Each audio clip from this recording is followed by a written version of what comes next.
So class, जैसा मैंने आपको बताया कि इलेक्ट्रिक पोटेंशियल में आपको क्या क्या प्रिपेयर करना है, तो इसमें आपको डेफिनीशन, फॉर्मूला और एसआई यूनिट करनी है। ओके, उसके बाद आते हैं हम नेक्स्ट टॉपिक पर, that is what, potential difference.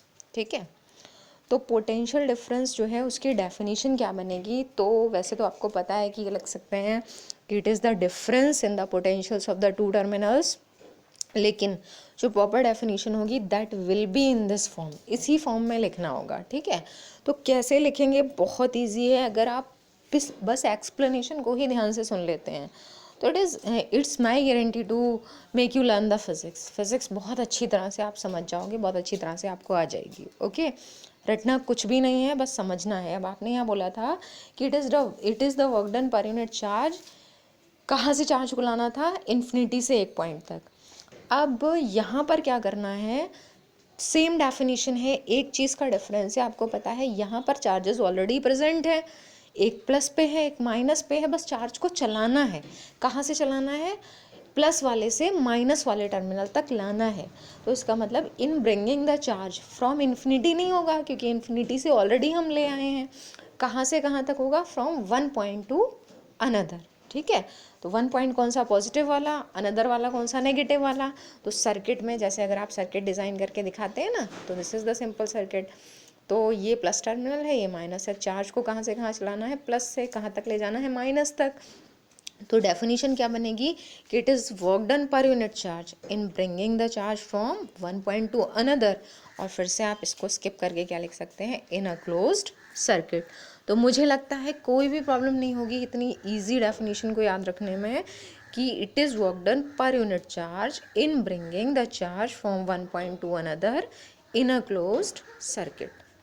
Okay, तो याद इस तरह से करना है। दूसरी बात, आपको मैंने एक चीज़ और बताई थी कि कभी भी आप ये सोचें कि हम याद करने बैठ जाएं तो याद हो जाएगा। No, it is not like this.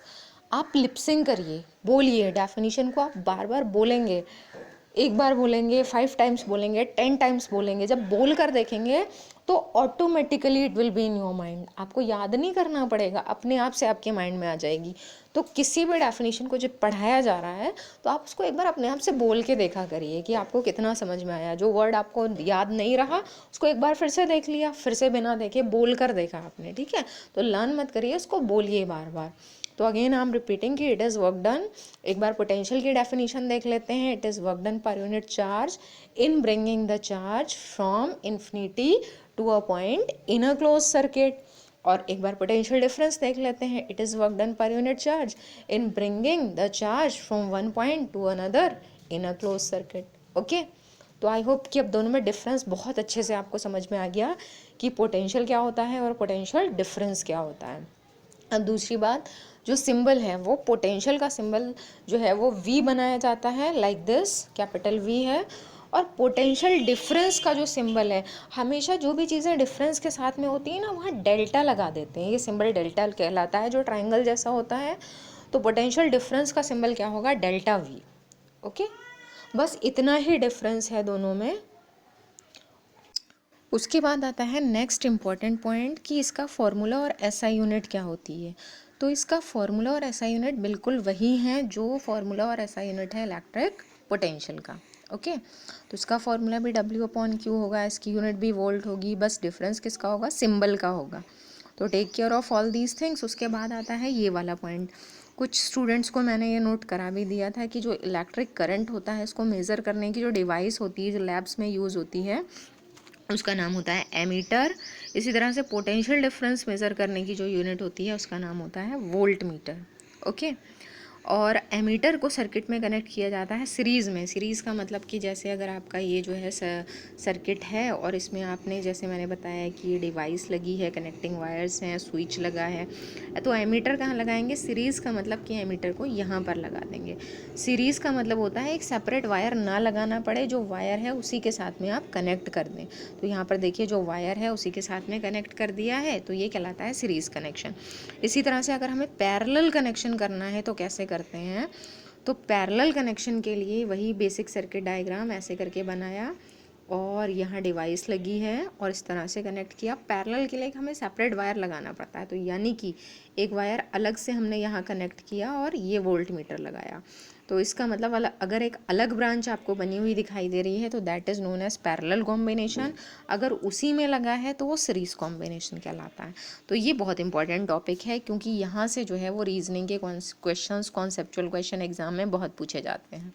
Electric current को मेज़र करने वाली डिवाइस का नाम है एमीटर, और वोल्टेज, पोटेंशियल डिफरेंस का दूसरा नाम वोल्टेज भी है। वोल्टेज को मेज़र करने की डिवाइस का नाम वोल्ट मीटर है, और एमीटर सीरीज़ में लगाया जाता है, वोल्ट मीटर पैरेलल लगाया जाता है। बहुत इंपॉर्टेंट टर्म्स हैं। ओके, अब जैसा कि आपको पता है कि हर बार में हमेशा हम क्या करते हैं, हमेशा हम जो है वो न्यूमेरिकल्स सॉल्व करते हैं टॉपिक्स के बाद में। तो यहाँ भी हमारा टर्न आ रहा है न्यूमेरिकल्स का। तो सबसे पहले आपको फॉर्मूला समझना और उसको अप्लाई करना आना चाहिए। तो देखिए क्वेश्चन क्या लिखा है, क्वेश्चन का मेथड क्या है। मैंने यहाँ पर ये फ़ोटोज़ इसलिए लिए हैं because some of the symbols are available here. Symbols यहाँ बन नहीं पाएंगे और मुझे आपको नोट्स प्रोवाइड कराना थे, तो इसलिए मैंने इसकी हेल्प ली है। लेकिन आपको करना वैसे ही है जैसे मैंने आपको क्लासरूम में बताया था कि there is a proper method to solve the numericals. क्या मेथड होता है, सबसे पहले आप नोट करते हैं गिवन, उसके बाद लिखते हैं वी नो में लिखते हैं फॉर्मूला, जो फार्मूला आप यूज़ करने जा रहे हैं, उसके बाद कैलकुलेशन करते हैं। ओके, तो देखिए यहाँ पर क्वेश्चन लिखा है, how much work is done in moving a charge of 3 coulomb across 2 points having a potential difference 15 volt. तो कितना वर्क करना पड़ेगा, यानी कि वर्क आपको कैलकुलेट करना है। तो फिर से आप ऐसे करके लिखिएगा, यहाँ पर नहीं लिखा है गिवन, और मैं कोई भी ऐसी कॉपी ना देखूँ जिसमें कि एज इट इज़ कॉपी किया हुआ मिले मुझे सॉल्यूशन। कॉपी नहीं करना है, मेरे ही मेथड से करना है, क्योंकि ये स्टेप वाइज मार्किंग होती है आपकी बोर्ड एग्जाम में। और स्टेप मार्किंग में अगर आपको कोई भी स्टेप आपका मिसिंग होता है तो examiner will not give you the marks. Okay, so take care of this thing. तो गिवन में हम सबसे पहले क्या लिखेंगे, W we have to calculate, question mark बना देंगे। और क्या गिवन है, चार्ज कितना है, Q is equal to 3 coulomb. और क्या दे रखा है, पोटेंशियल डिफरेंस। तो पोटेंशियल डिफरेंस का ही सिंबल बनाएंगे, कितना है 15 वोल्ट। ओके, तो W, Q और डेल्टा V। अब हमें क्या फाइंड करना है, वर्क। उसके बाद आते हैं हम इस स्टेप पे, लिखेंगे हम V no potential difference, symbol ही लिखिएगा, ऐसे वर्ड्स में मत लिखिएगा। यहाँ देखिए इन्होंने डेल्टा नहीं बनाया है, आपको सब कुछ प्रॉपरली लिखना है। इसको स्किप कर दीजिए, नहीं लिखेंगे। वी नो के बाद आप लिखेंगे फॉर्मूला ये वाला, delta V is equal to W/Q। Okay, diagram की कोई नीड नहीं है, डायग्राम नहीं बनाना है, बस आपको कैलकुलेट करना है। अब इस वाले फॉर्मूले में आपको क्या करना है, वैल्यूज़ पुट करनी है। तो उससे पहले आपको एक चेंज और करना है, क्योंकि यहाँ पर लेफ्ट में लिखा है डेल्टा V, जबकि आपको फाइंड क्या करना है, W। तो जो भी हमें फाइंड करना होता है वो हम किधर लेते हैं, लेफ्ट साइड में। तो अब इस फॉर्मूले में आपको करना है चेंज। क्या चेंज करेंगे, W को जब लेफ्ट में लेंगे तो इन दोनों क्वांटिटीज़ की क्रॉस मल्टीप्लाई होगी। वैसे आप 10th स्टैंडर्ड में हैं तो आई होप कि आपकी कैलकुलेशन अच्छी होनी चाहिए, और अगर अच्छी नहीं है तो मेक कमांड ऑन कैलकुलेशन बहुत ही अच्छी करिए। आपके पास अभी टाइम है, आप घर पे हैं, प्रैक्टिस करिए क्वेश्चंस की। ओके, तो W फाइंड करने के लिए W is equal to delta V into Q, delta V multiply Q, formula ये बन जाएगा।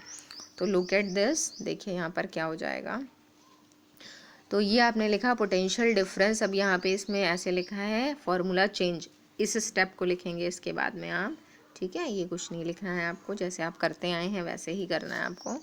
तो W is equal to delta V into Q लिखा था आपने, अब डेल्टा V की जगह आपने क्या लिख दिया 15, और Q की जगह क्या लिख दिया 3। यूनिट्स नहीं लिखेंगे, V और C नहीं लिखना है, क्योंकि यूनिट सबसे लास्ट में लगाई जाती है, ठीक है। 15 इंटू 3 मल्टीप्लाई करेंगे, आंसर क्या आएगा 45 जूल। जूल के लिए सिंबल क्या बनाया है, J।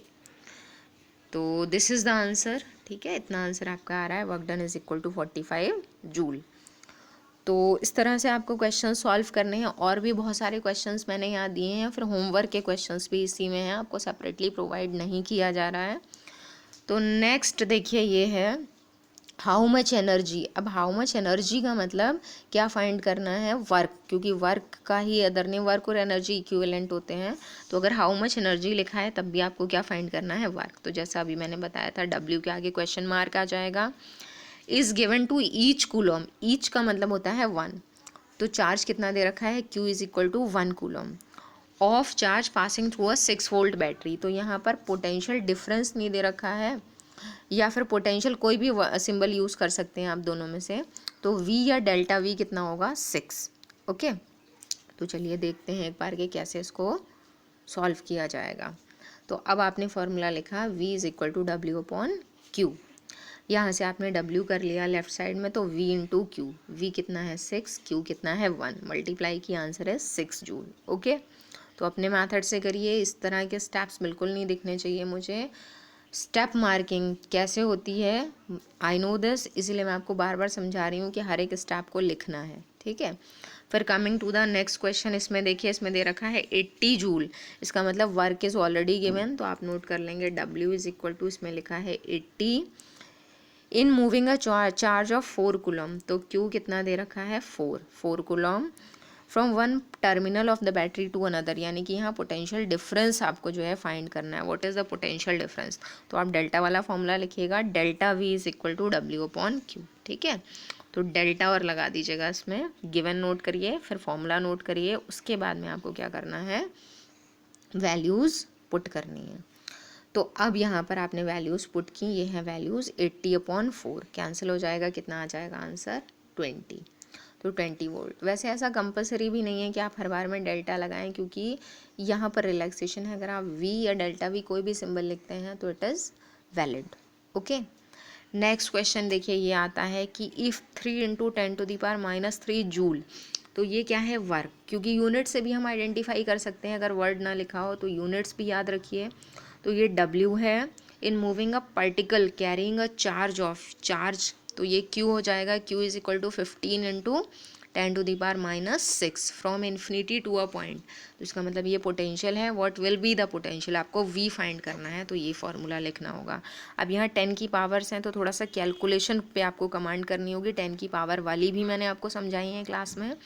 तो चलिए सबसे पहले तो देखते हैं फॉर्मूला। तो इसका फॉर्मूला ये है, W अपॉन Q, यहाँ वैल्यूज़ पुट की, तो W 3 इंटू 10⁻³ अपॉन में Q के प्लेस पे 15 इंटू 10⁻⁻6। तो एक बार देखिए, जब पावर्स होती हैं तो मैंने आपको कहा है कि पावर जो है वो बाद में सॉल्व करेंगे अलग, पहले हम नंबर सॉल्व कर लेते हैं। तो 3/15 को अगर हम सॉल्व करें तो क्या बन जाएगा, 1/5, कैंसिल हो जाएगा, है ना। और 1/5 भी हम सॉल्व कर सकते हैं, क्योंकि अगर हम इसको डिवाइड करेंगे, ये बहुत सिंपल चीज़ें हैं, मैं आपको समझा रही हूँ, लेकिन ये आपको ऑलरेडी आनी चाहिए। तो 5 से 1 को डिवाइड करना है, तो क्या करेंगे, डेसिमल लगाकर 0 बढ़ाएंगे, और फिर क्या हो जाएगा 2। तो 5 2 ज़ा 10, डिवीज़न ऐसे फिनिश हो जाएगा, तो आंसर क्या आएगा 0.2। तो यानी कि हमारा आंसर आया 0.2। और 10 की पावर कितनी आ गई हमारी, तो एक बार 10 की पावर देख लीजिए कैसे सॉल्व करना है। न्यूमरेटर में लिखा है 10 की पावर -3, डिनोमिनेटर में लिखा है 10 की पावर -6, तो इसको भी कहाँ लाना है, न्यूमरेटर में। तो 10 की पावर हो जाएगी +6, तो +6 और -3 कितना बचेगा, +3, तो 10 की पावर हो गई +3। तो 0.2 इंटू 10 की पावर +3। ओके, तो देखिए एक बार आंसर को देख लेते हैं। यहाँ लिखा है 0.2 इंटू 10 की पावर +3। तो मैंने आपको बताया था कि एक प्रॉपर मेथड ऑफ राइटिंग होता है कि पहले वाले डिजिट के बाद में डेसिमल आना चाहिए, है ना।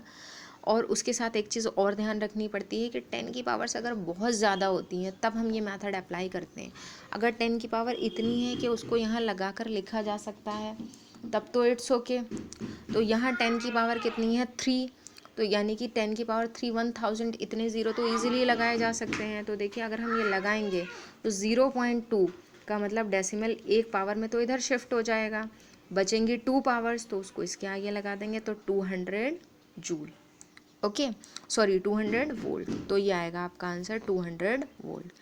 तो इतने आपके जो है वो न्यूमेरिकल्स यहाँ पर ऐसे थे जो मैंने सॉल्व करके बता दिए, या एग्जांपल्स गिवन थे। अब कुछ ऐसे भी हैं जो आपको सेल्फ करने होंगे, ठीक है। तो देखिए एक बार न्यूमेरिकल्स को देख लेते हैं। तो यहाँ पर एक क्वेश्चन देखिए दे रखा है, डिफाइन 1 वोल्ट। तो एक बार मैं डिस्कस कर दे रही हूँ, मैंने आपको इस टाइप के क्वेश्चंस को सॉल्व करना सिखाया है ना। 1 वोल्ट, 1 एम्पियर, 1 कूलॉम। तो अगर 1 वोल्ट आता है तो आप कैसे डिफाइन करेंगे, तो आपने देखा फॉर्मूला क्या है, W/Q, यही है ना। तो इसमें आप 1 वोल्ट कैसे बनाएंगे, तो when work is 1 joule, Q is 1 coulomb, तो पोटेंशियल डिफरेंस क्या हो गया 1 वोल्ट। अब इसको वर्ड्स में कैसे डिफाइन करेंगे, उसके लिए आप बोलेंगे जो डेफिनेशन अभी बताई थी।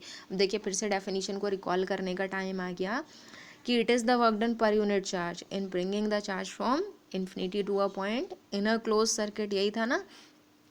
अब देखिए इसको 1 के टर्म्स में कैसे बोलना है, तो दोनों चीज़ें 1 1 बतानी है आपको। तो आप ऐसे करके बोलेंगे कि it is the work done, it is sorry, if 1 joule of work is done, कितना वर्क किया है 1 joule, if 1 joule of work is done on, कितने चार्ज पे किया है 1 कूलम ऑफ चार्ज। ठीक है, मेरे वर्ड्स पे बहुत अच्छी तरह से ध्यान दीजिएगा। If 1 joule of work is done on 1 coulomb of charge, ये दोनों चीज़ें बोल दी। बाकी का सब कुछ सेम रहेगा कि in moving the charge from infinity to a point in a closed circuit. ठीक है, तो ये डेफिनेशन आपकी हो जाएगी 1 वोल्ट की। उसके बाद ये वाला क्वेश्चन है, ये मैं आपको एक्सप्लेन कर दे रही हूँ। How much work is done का मतलब W आपको फाइंड करना है, चार्ज कितना है 4 कूलम है, और पोटेंशियल डिफरेंस कितना है 10 है। फॉर्मूला अप्लाई करिए, सॉल्व करिए इसको। इसी तरह से आगे भी क्वेश्चंस दे रखे हैं, तो इसमें लिखा है a charge of 5 coulomb from 1 terminal of the battery to another, what is the potential difference. अब इसी क्वेश्चन का पार्ट है ये, या फिर इसमें थोड़ा सा कुछ आई होप की मिसिंग है, इसको आप छोड़ दीजिए, यहाँ से करिएगा 5th वाले से। तो इसमें 4 × 10⁻³ जूल्स का मतलब ये क्या है वर्क W, ये चार्ज दे रखा है, फाइंड क्या करना है पोटेंशियल, इसको सॉल्व करना है आपको।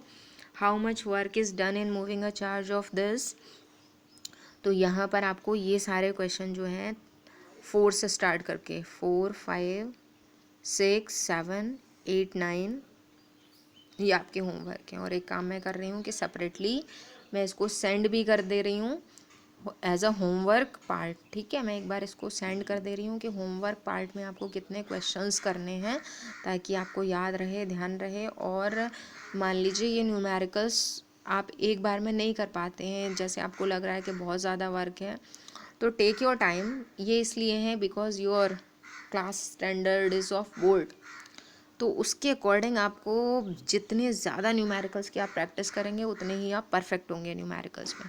तो आज आपको टाइम नहीं मिल पा रहा है, कल करिए, परसों करिए, 1 वीक का टाइम ले लीजिए, but do all these questions, skip मत करिए, छोड़िए मत। ये मत सोचिए 2 क्वेश्चंस ही होमवर्क में मांगे हैं तो हमें 2 करने हैं, ऐसा नहीं है। ओके, आपको करने हैं आगे भी सॉल्व, ताकि आपकी प्रैक्टिस अच्छी होती रहे।